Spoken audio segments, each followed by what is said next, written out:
একসময় ঘর ছিল, বাড়ি ছিল, ছিল জমি জমাও। নদী ভাঙনে হারিয়ে গেছে সব। বাঁধের কিনারে ঝুপড়ি ঘর তুলে সেখানেই বাস করছেন এই মানুষগুলো।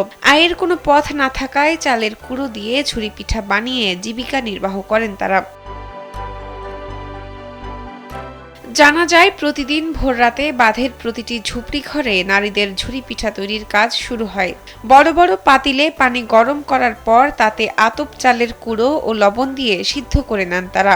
এরপর সেগুলো থেকেই তৈরি হয় খামির। খামিরটাকে ছোট ছোট গোল আকার দেওয়া হয়। সূর্য ওঠার সাথে সাথে গোলাকৃতির খামিরগুলো মাটি কিংবা স্টিলের তৈরি ছাঁচ অথবা ঝাঁঝরের উপরে দিয়ে ঘষা দিলেই ছিদ্র দিয়ে লম্বা লতার মতো ঝুড়ি পিঠা বের হয়।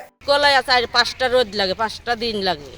5টা দিনের মধ্যে তাবা দেশেন বালু দিয়ে ভাজা হয়। পিঠাগুলো 3 থেকে 5 দিন রোদে শুকানোর পর মাটির পাত্রে বালু গরম করে ভেজে নিতে হয়। এভাবেই তৈরি হয় সুস্বাদু ঝুরি পিঠা। গ্রামীণ মেলায় নানা ধরনের মন্ডা মিঠাইয়ের পাশাপাশি সাদা ঝুরি পিঠাও দেখা যায় অহরহ। মেলা ছাড়াও বর্তমানে সারা বছরই হাটে বাজারে ঝুরি পিঠার চাহিদা রয়েছে। ঝুরি পিঠার কারিগররা জানান, বর্তমানে ঝুরি পিঠার চাহিদা বাড়ায় তারা সারা বছরই এই পিঠা তৈরি করেন। সিরাজগঞ্জের শাহজাদপুর উপজেলার কৈজুরি ইউনিয়নের হাট পাঁচিল গ্রামে তৈরি এসব পিঠা চলে যায় সারা দেশে। তবে পিঠা কারিগরদের অভিযোগ, ঝুরি পিঠার চাহিদা থাকলেও দাম কম, তাই লাভের মুখ দেখা যায় না সচরাচর।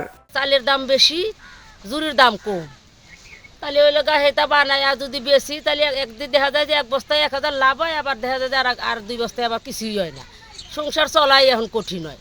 স্থানীয় এক স্কুল শিক্ষক জানান, এই পিঠাটি অত্যন্ত সুস্বাদু এবং সব ধরনের ভেজাল ও রাসায়নিক মুক্ত।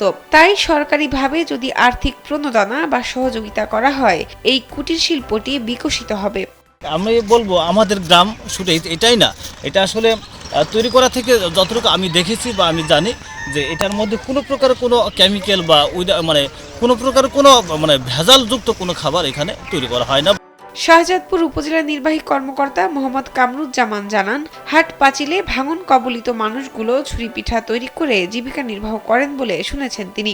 যুব উন্নয়ন অধিদপ্তর থেকে তাদের প্রশিক্ষণ দেওয়া হয়। যুব উন্নয়ন থেকে এরা প্রশিক্ষণের মাধ্যমে কিন্তু অনেকে ঋণ নিচ্ছে, যে যারা এই বিষয়ে আরো বেশি প্রশিক্ষণ দরকার তারা কিন্তু রেগুলার দিচ্ছে, আপনার প্রশিক্ষণ দিয়ে এদের ঋণ সহায়তা অনেকেই দিচ্ছে যারা স্বাবলম্বী হতে চায় এসব করে। শাহনাজ পারভীন, কালবেলা।